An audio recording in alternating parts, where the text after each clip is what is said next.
Hi there, this is Ron Rogers, and this video is titled Alaska Airlines Flight 261. And this was an absolutely horrific aviation accident, not only for the pilot struggling to maintain and regain control of the aircraft, but it had to be just horrifying for the passengers. And this is also, and I'll discuss this at the end, one of the first instances of people trying to scam people related to this accident. Now, this was a McDonnell Douglas MD-80, and it crashed in the Pacific Ocean January 31st, year 2000. And this crash was a result of catastrophic loss of pitch control, and I'll show you some of the structural elements here. And it killed all 88 people on board. There was a crew of 2 pilots, 3 flight attendants, and 83 passengers. This aircraft had departed Puerto Vallarta, and it was en route to eventually Seattle, but it was going to make an intermediate stop in San Francisco. And John Goglia, who I met at a number of safety meetings, probably had the most definitive comment on this accident, and I'll quote that at the end. And John is an extremely interesting guy. If you saw Petroni from the airport series, I mean, this guy is just like Petroni. No nonsense, down to earth, straight to the facts. I mean, and I'll read his statement here. You'll see what I'm talking about. And like I said, the probable cause was to be a loss of airplane pitch control resulting from the in-flight failure of the horizontal stabilizer trim system jack screw assembly Acme nut threads. And for their efforts to save the plane, both pilots were posthumously awarded the Airline Pilots Association Gold Medal for Heroism. Now, the MD-83, which is what this aircraft was delivered new to Alaska Airlines on May 27, 1992. And this version is a longer range version of the MD-80 aircraft. Now, both the pilots on the flight were very highly experienced aviators. Captain Ted Thompson, 53, had accrued 17,750 flight hours and had more than 4,000 hours experience flying MD-80s. And the first officer, William Bill Tansky, 57, had accumulated 8,140 total flight hours, including 8,060 hours as first officer on the MD-80. So these people are very highly qualified in this aircraft and experienced. Now, the pilots initially experienced a jam stabilizer, and it's going to be about 10 pounds of force to keep the aircraft level. 10 pounds of force isn't terribly excessive, but they couldn't really determine the cause of the jam, and they attempted to overcome the jam with primary and alternate trim systems. Now, the crew had several discussions with the company dispatcher on whether to divert to LAX, which was the closest, or to go to San Francisco. And the Alaska Airlines dispatcher tried to influence the crew to take it to San Francisco so they could have, schedule integrity and not delay the flight. Well, of course, this obviously, due to the seriousness of the situation, was not at all acceptable, and the crew was not interested in doing this.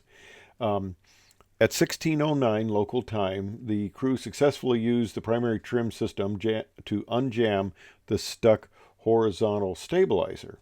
But upon being freed, it quickly moved to an extreme nose-down position, forcing the aircraft almost into a vertical dive. This is what had to be terrifying for the passengers. The airplane dropped from 31,500 feet to between 23,000 and 24,000 feet. It's around 7,000 feet in about 80 seconds. Both pilots struggled to regain control of the aircraft, and only by pulling 130 to 140 pounds of force on the controls did they stop the descent and stabilize the aircraft at about 24,000 feet. Now, I had the chance of experiencing what 135 pounds was what were recorded pulling this was on a 777 during some test flight, and it I'm not a small guy. I'm 210 pounds and I work out and stuff, but 130 pounds. Now, the two of them together, that probably wouldn't have been as bad, but 135 pounds was essentially all I could pull, and that would not, I couldn't even hold that for a very long time. So that's an extreme amount of force. But they were getting the aircraft under control, and he says, I need to get it down to about 10 so I could make sure he can figure up the aircraft. And they wanted to do that over the Bay Area, just in case there were any difficulties with it, which they had, and they descended to a lower altitude and tried to reconfigure the aircraft. But about 1619, the CVR recorded at least four distinct thumps, followed 17 seconds later by extremely loud noise.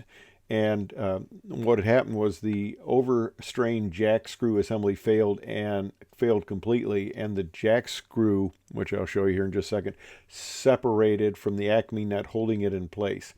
As a result, the horizontal stabilizer failed at 17,800 feet, and the aircraft rapidly pitched over into a dive while rolling to the left. There were several aircraft in the area that were told to maintain visual separation, and because they had visual on the aircraft, they were able to provide some commentary to ATC about what was going on. And one aircraft radioed that the aircraft started to do a huge plunge, and it was definitely in a nose down situation. ATC tried to contact the plane. The crew of a SkyWest airline reported he's definitely out of control. After the jack screw failed, the airplane pitched down to a minus 70 degrees and was rolling over to the left.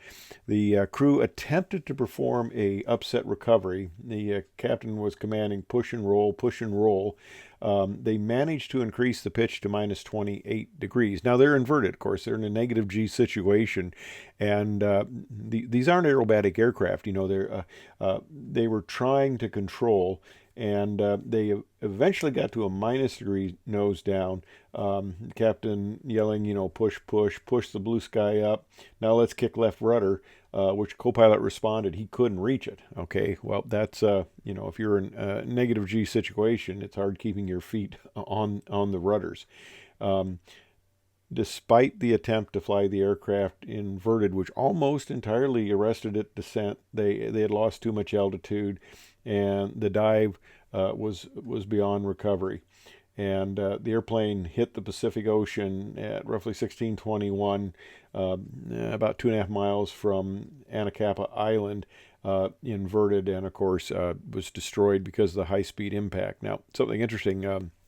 My son, oldest son, who's also an airline pilot, flew over this area the next day, and there were recovery vehicles down there at the crash site, trying to recover, involved in the recovery operation. Now, here's a picture of the jack screw assembly and how it fits in the tail there.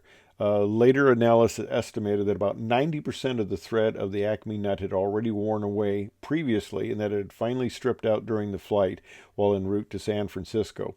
Once the thread had failed, the horizontal stabilizer assembly was subject to aerodynamic forces that it was not designed to withstand, and it led to a complete failure of the horizontal stabilizer.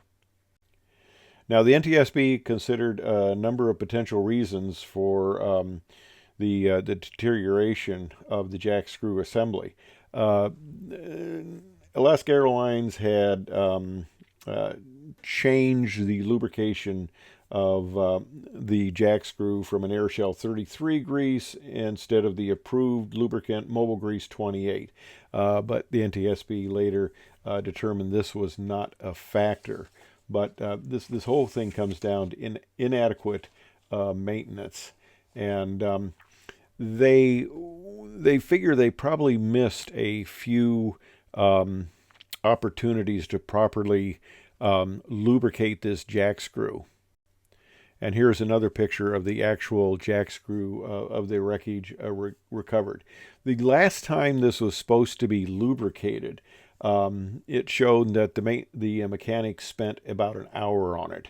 And McDonnell Douglas estimated that it would take you 4 hours to do that. So they were concerned that the mechanic had not adequately performed the lubrication, and that the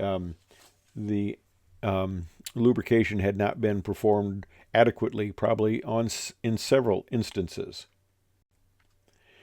And the FAA by the NTSB was also cited for inadequate surveillance of Alaska Airlines, and that this had been going on for several years. Now, John Goglia's statement, a member of the NTSB board at the time, and it was concurred by 3 other board members, and John wrote, this is a maintenance accident. Alaska Airlines maintenance and inspection of its horizontal stabilizer activation system were poorly conceived and woefully executed. Like I said, he doesn't mince words. The failure was compounded by poor oversight. Had any of the managers, mechanics, inspectors, supervisors or FAA overseers whose job it was to protect this mechanism done their job conscientiously, this accident cannot happen. NTSB made several specific maintenance recommendations, some already accomplished, that will, if followed, prevent the recurrence of this particular accident. But maintenance poorly done will find a way to bite somewhere, somehow. Pretty straightforward and pretty no-nonsense report by John. And an accident like this, unfortunately, brings out human scum. Okay, 2 victims were falsely named in paternity suits as the fathers of children in Guatemala in an attempt to gain insurance and settlement money. Subsequent DNA testing proved these claims to be false. And then they also, people tried to advance a advance fee fraud. Okay, this is probably a precursor of the Nigerian prince scam. But the email scammers used the names of some of the people who died there, sending it to unsuspecting victims, and I guess they actually lured these people into sending money to the scammer by claiming that the crash victims led huge amounts of unclaimed funds in foreign bank accounts, and this is the standard, you send me money and I'll be able to get this money for you. So, a not very a good conclusion to this whole accident when the scammers come out and drove. There's always a extremely lowly aspect to the human condition that can make its appearance. But anyway, like I said, this has been a hard one for me to report on, because the pilots fought valiantly on this, and this was just maintenance. And it had to be absolutely terrifying for the poor passengers during this whole sequence. And anybody who's been in a scary situation knows that it sounds like it's a few minutes, but minutes and seconds turn into an eternity in a situation like that. So, hey, thanks for viewing. I hope you found it informative and interesting. Thanks a lot.